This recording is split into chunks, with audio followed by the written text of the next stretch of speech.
whether or not you notice it on the recording or in the film, we were very nervous.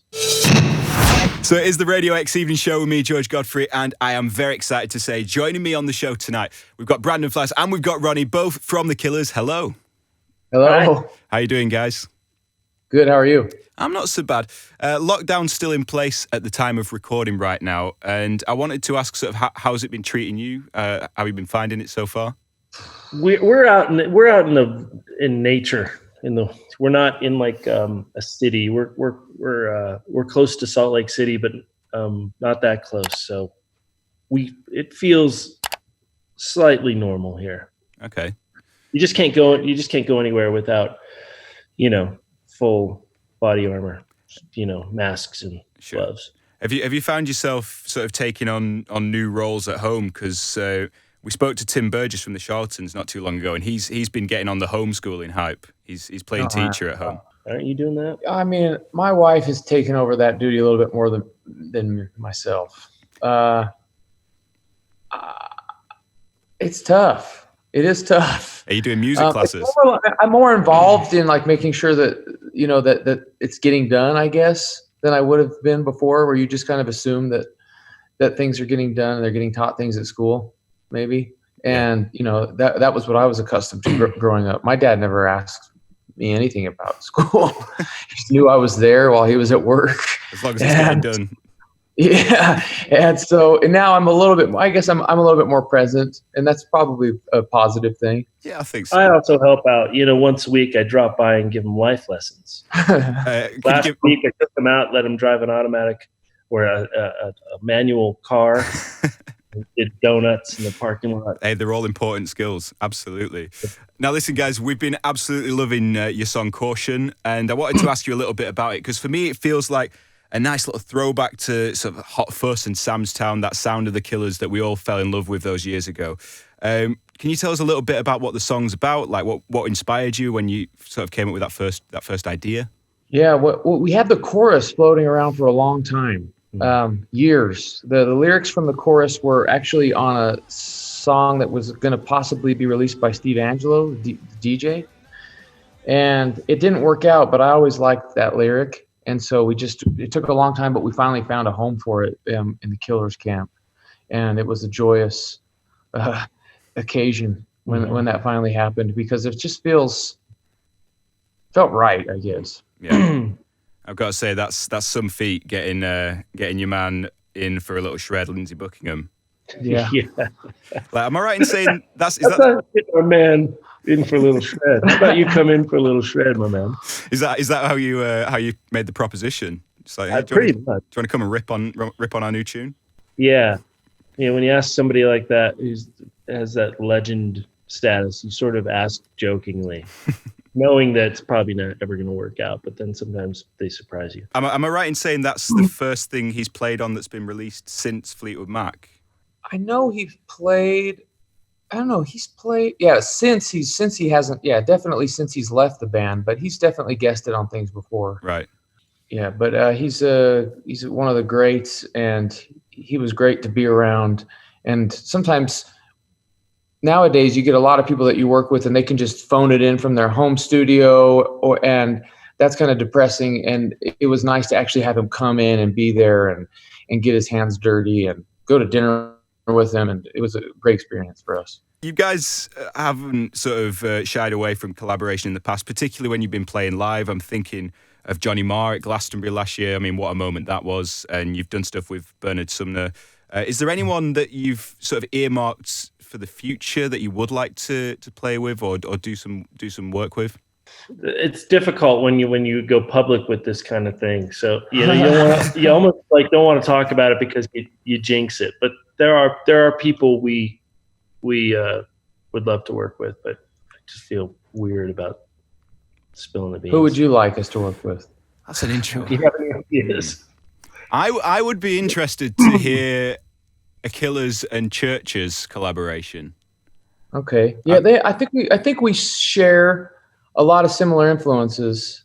It's amazing how you can both, so many people can absorb something, and then when they put it through their life and their abilities, how different the outcome is. Yeah. And so, yeah, but I'm sure that we have a lot of the same synth pop bands that we like. Absolutely. One of the big things we were looking forward to this summer was, of course, the tour. Unfortunately, it's had to be postponed because of coronavirus. But one thing we've been doing here at Radio X are our home shows. So we've been playing out some of our favourite gigs from years gone by. We've had Foo Fighters in Manchester, Florence and the Machine in Dallas, and Arctic Monkeys in London, just to name a few. And I'm very excited to say that we are going to be doing a Killers one with the Royal Albert Hall show from 2009.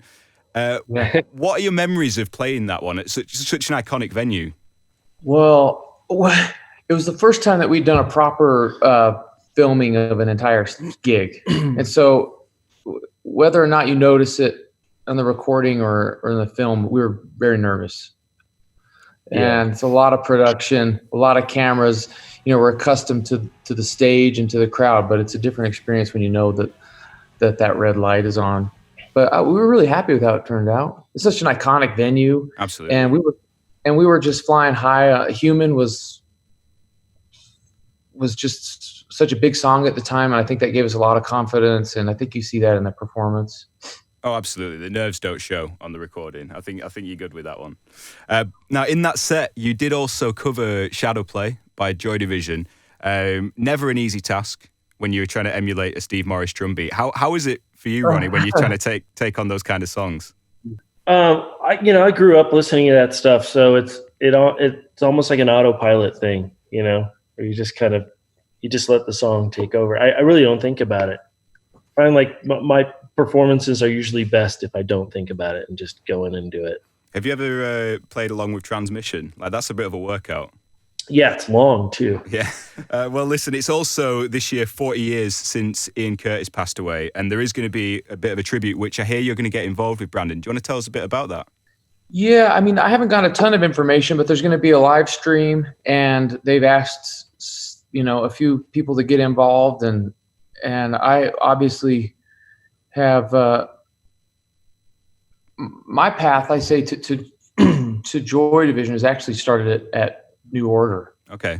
It's inevitable that I went and did my homework and found out about those foundations and had a lot of respect for that. So, and of course we did for Anton, we did Shadow Play for Control. And so we have we took our name from a New Order video. So we're sort of in the mix there. What does Ian Curtis sort of mean to you? Like, how does his music connect with you most? Is it a lyric thing? Is it in the actual production of the music itself?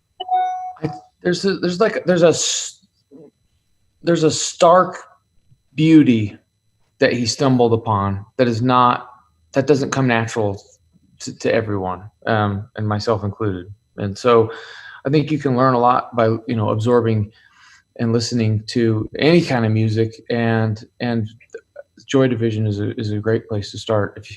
I haven't been able to apply it myself, stark beauty. We have our own version of it all, but he definitely, was a special guy. Absolutely. So we have a little bit of a tradition on the evening show where, it's nice to hear about the incredible gigs that our guests have played over the years, and you guys have played some amazing shows in just my time that I've been and seen you at. But what I like to hear about are the gigs where it doesn't necessarily go A-OK, like the ones from the early days maybe where something goes wrong. So I wanted to ask, what has been the Killers' worst ever gig? Oh, man. The first thing that pops to mind was it wasn't a bad gig, and I think it was in Manchester. There's all this rigging and stage rigging, and there are these heavy chains that are used to pull up a truss with lights and things, and so the linkage has to be really heavy and big, and they sit in these baskets. And for whatever reason, the chain was spilling over the basket, and it came down inches away from my left and scared the shit out of me. I had to stop. A close shave. Yeah, it was a close shave. Christ. Well, not close enough. Not close enough. Radio X.